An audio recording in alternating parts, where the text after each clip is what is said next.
La Diagonale de l'IMO, une émission présentée par Raphaël Ulry, directeur du marketing d'AC Environnement, leader du diagnostic immobilier.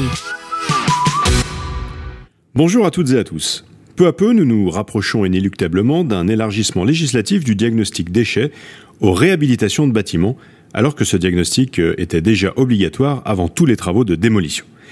Le diagnostic déchets, de quoi s'agit-il? Tout simplement, avant des travaux de démolition, il permet de déterminer la nature, la quantité, la localisation des matériaux et produits de construction qui donneront lieu à des déchets à évacuer, éventuellement à recycler, voire à réemployer.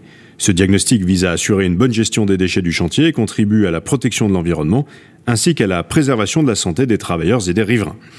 En étant élargi selon le projet de loi en discussion, que je cite aux réhabilitations significatives, il gardera la même vocation. Il s'agira bien de fournir, avant le début des travaux de réhabilitation, toutes les informations nécessaires relatives aux produits, matériaux et déchets issus de ce chantier, leur nature, leur quantité, leur volumétrie, leur état, leur localisation, de sorte qu'on puisse orienter ces déchets vers la bonne filière pôle de traitement, de leur élimination à leur valorisation, de leur recyclage jusqu'à leur réemploi, dans une logique d'économie circulaire.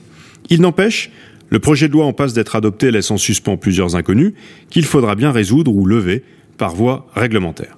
Premièrement, quels seront les types de bâtiments et quels travaux seront concernés par cette nouvelle obligation de produire un diagnostic déchets avant réhabilitation lourde?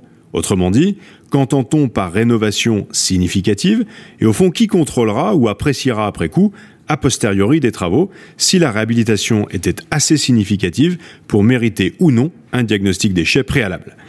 Il va de soi que les différentes réponses à ces questions changeront pas mal de choses pour les maîtres d'ouvrage comme pour les entreprises du BTP. D'abord, qui supportera la responsabilité et les coûts de cette nouvelle obligation? Évidemment, il ne fait aucun doute que cette dépense obligatoire, celle du diagnostic comme celle de l'évaluation et du traitement, seront soit supportées en direct par le particulier, soit supportées par le maître d'œuvre qui ne manquera pas de la répercuter au maître d'ouvrage. Bref, pas de doute que les réhabilitations coûteront plus cher demain. Les patrons du BTP, via leur fédération, ne s'en cachent pas d'ailleurs. De manière globale, selon eux, cette obligation élargie et le renforcement général des mesures, favorisant l'économie circulaire dans le BTP, créerait une charge supplémentaire sur leur filière de l'ordre de 2 milliards d'euros. La Diagonale de l'IMO, une émission présentée par Raphaël Ulry, directeur du marketing d'AC Environnement, leader du diagnostic immobilier. La Diagonale de l'IMO, on débat sans travers ni détour. Rendez-vous sur les réseaux sociaux.